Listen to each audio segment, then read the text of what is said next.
আজি দেখুৱাম আপোনালোকৰ হয়তো ধৰক পলিউশ্যন চাৰ্টিফিকেটখন এক্সপায়াৰ হোৱাৰ পাছত যে এটা পে'মেণ্ট কাটিব লাগে 500 টকা পে'মেণ্ট, সেই পে'মেণ্টটো কেনেকৈ কাটে একেবাৰে সহজ পদ্ধতিত আপুনি কাটিব পাৰিব আপোনাৰ হাতত থকা মোবাইলেদি।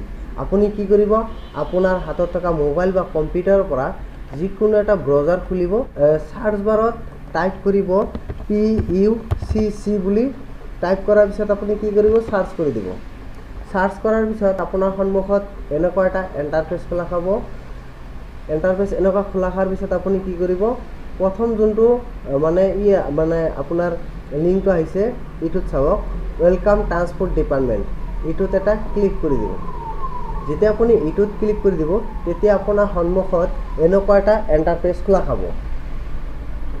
তাৰ পাছত আপুনি কি কৰিব, এইটো যে অনলাইন আছে অনলাইন সাৰ্ভিস, এই অনলাইন সাৰ্ভিসত এটা ক্লিক কৰি দিয়ক। ক্লিক কৰি দিয়াৰ পাছত আপুনি কি কৰিব, তলফালে চাওক সেকেন্ড অপশনত online payment for vehicle owner for expiry PUC certificate, মানে আপোনাৰ পলিউশ্যন সাৰ্টিফিকেট যে এক্সপায়াৰ হৈছে সেই এক্সপায়াৰৰ পেমেন্টটো এইটোত ক্লিক কৰিব। এইটোত ক্লিক কৰাৰ লগে লগে আপোনাৰ সন্মুখত এনেকুৱা এটা ইণ্টাৰফেচ খোলা খাব।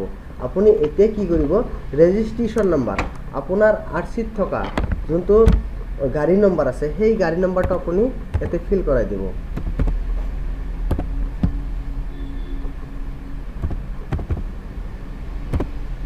গাড়ী নম্বৰটো ফিল কৰা হৈ গ'ল। তাৰপিছত আপুনি কি কৰিব, এইটো কেপচাৰ কোড যে আছে এইটো কেপচাৰটো এইটো বক্সত ফিল কৰি দিব। কেপচাৰটো সৰু থাকিলে সৰু, ডাঙৰ থাকিলে ডাঙৰ, যেনেকুৱা আছে সেনেকুৱাই আপুনি ফিল কৰি দিয়ক। তাৰপিছত চাব চেক ফাইণ্ড ডিটেইলছ, এইটোত ক্লিক কৰি দিয়ক। যেতিয়া আপুনি ক্লিক কৰি দিব তেতিয়া আপোনাৰ সন্মুখত এনেকুৱা এটা ইণ্টাৰফেচ খোলা খাব। আপোনাৰ কি নাম হয় মানে গাড়ীৰ অনাৰজনৰ কি নাম হয়, এই নামটো ইয়াতে দেখা পাব।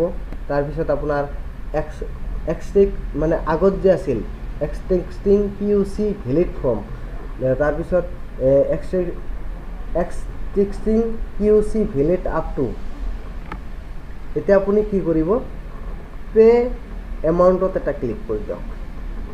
যেতিয়া পে এমাউণ্টত ক্লিক কৰি দিব তেতিয়া ইয়াতে আছে সিলেক্ট পেমেণ্ট গেটৱে, এইটোত ইগ্ৰাছ সিলেক্ট কৰি দিয়ক। তাৰপিছত টাৰ্মছ এণ্ড কণ্ডিশ্যনত এটা টিক মাৰ্ক লগাই দিয়ক। তাৰপিছত কণ্টিনিউ কৰি দিয়ক। তাৰপিছত কি কৰিব আপুনি চাওক, ইয়াতে পে'মেণ্ট কৰাৰ কাৰণে অপশ্যনটো অলৰেডি আহি গৈছে, এই যে চাওক চালান এমাউণ্ট 500। এতিয়া কি কৰিব, স্ক্ৰল ডাউন কৰি পেলাই তলফালে আহিব। তলফালে আহি পেলাই একেবাৰে মই যেনেকৈ কৰি আছোঁ এনেকৈ কৰক, একেবাৰে 3 নম্বৰ অপশ্যনত এটা টিক মাৰ্ক লগাই দিয়ক। তাৰপিছত কি কৰিব, সিলেক্ট বেংক, আপোনাৰ ইয়াতে চাওক কানাড়া দি কৰিব পাৰে আপোনাৰ, তাৰপিছত SBI পে'মেণ্ট গেটৱে দি কৰিব পাৰে। তাৰপিছত মোৰ সুবিধাৰ্থে মই যেনেকৈ কৰিছোঁ এনেকৈ কৰি থাকক, মানে কানাড়া বেংকটো মই সিলেক্ট কৰি দিলোঁ। তাৰপিছত কি কৰিব, আপুনি এগ্ৰিত এটা টিক মাৰ্ক লগাই দিয়ক। তাৰপিছত আছে আপোনাৰ প্ৰচেছ ফৰ পে'মেণ্ট, এইটোত এটা ক্লিক কৰি দিয়ক। যেতিয়া আপুনি এইটোত ক্লিক কৰি দিব তেতিয়া আপোনাৰ সন্মুখত এনেকুৱা এটা পপ আপ আহিব পাৰে। এই পপ আপত আপুনি কি কৰিব, অ'কে কৰি দিব। অ'কে কৰাৰ পিছত অলপ পেজটো লোডিং হ'ব। লোডিং হোৱাৰ পিছত আপোনাৰ সন্মুখত এনেকুৱা এটা পেজ খোলা খাব। আপুনি কি কৰিব, টাৰ্মছ এণ্ড কণ্ডিশ্যনত আকৌ এটা টিক মাৰ্ক লগাই দিয়ক। তাৰপিছত কনফাৰ্ম পে'ত এটা ক্লিক কৰি দিয়ক। তাৰপিছত এনেকুৱা এটা পপ আপ আহিব পাৰে, এইটোত কি কৰিব, লেভেল পেজত এটা ক্লিক কৰি দিয়ক। যেতিয়া লেভেল পেজত ক্লিক কৰি দিব তেতিয়া আপোনাৰ সন্মুখত পে'মেণ্ট কৰাৰ কাৰণে এনেকুৱা 4টা অপশ্যন আহিব, কাৰ্ড, পে বাই এনি UPI এপ, তাৰপিছত আছে pay through UPI QR code, net banking. মই যেহেতু মোৰ সুবিধাৰ্থে বা হয়তো আপোনাৰ মানে UPI ID দি কৰিব পাৰে, ATM দিও কৰিব পাৰে, নেট বেংকিং দিও কৰিব পাৰে। মোৰ সুবিধাৰ্থে মই কি কৰিম, UPI through pay through UPI QR code, মানে আমি মই QR কোডেদি পে'মেণ্টটো কৰি দিম। এতিয়া কি কৰিব, আপুনি এইটোত এটা ক্লিক কৰি দিব। যেতিয়া ক্লিক কৰি দিব তেতিয়া আপোনাৰ সন্মুখত আকৌ এনেকুৱা এটা পেজ খোলা খাব। আকৌ কি কৰিব, জেনেৰেট UPI QR কোড, এইটোত এটা ক্লিক কৰি দিয়ক। ক্লিক কৰি দিয়াৰ পাছত আপোনাৰ সন্মুখত এটা QR কোড আহি যাব।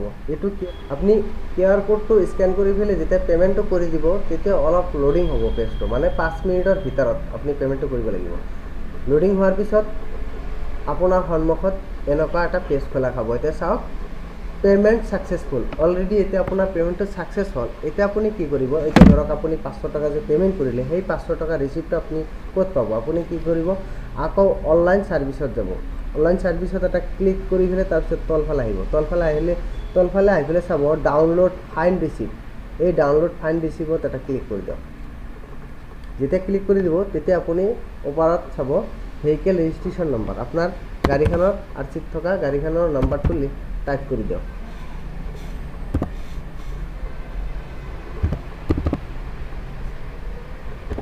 তাৰপিছত তলত আছে চেচিস নম্বৰ মানে chassis number enter last 5 character মানে আপোনাৰ আৰচিত থকা চেচিস নম্বৰৰ লাষ্টৰ 5টা সংখ্যা তাতে ফিল কৰি দিয়ক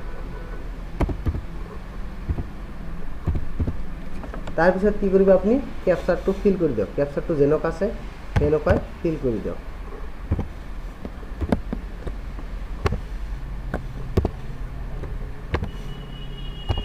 তাৰপিছত কি কৰিব ভিউ এপ্লিকেশন ডিটেইলছত এটা ক্লিক কৰি দিব যেতিয়া ভিউ এপ্লিকেশন ডিটেইলছত ক্লিক কৰি দিব তেতিয়া আপোনাৰ সন্মুখত এনেকুৱা এটা ইন্টাৰফেস খোলা খাব তাৰপিছত তলত চাওক ডাউনলোড ফাইন্ড ৰিসিপ্ট এটোত এটা ক্লিক কৰি দিয়ক এটোত ক্লিক কৰাৰ লগে লগে আপোনাৰ এই 500 টকা ফাইনৰ ৰিসিপ্টটো অলৰেডি ডাউনলোড হৈ যাব গতিকে আজিৰ ভিডিওটো আজি টেকনিকলৈকে আছিল যদি মোৰ ফেসবুকৰ পৰা আপোনালোকে ভিডিওটো চাই আছে যদি ভাল লাগে তেতিয়াহলে মোৰ পেজটোত এটা ফলো কৰিবলৈ নাপাহৰিব আৰু লগতে এটা শেয়াৰ কৰি দিব আৰু যদি মোৰ ইউটিউবৰ পৰা চাই আছে তেতিয়াহলে মোক এটা দয়া কৰি সাবস্ক্ৰাইব কৰি দিব আজিৰ ভিডিও টেকনিকলৈকে আছিল ধন্যবাদ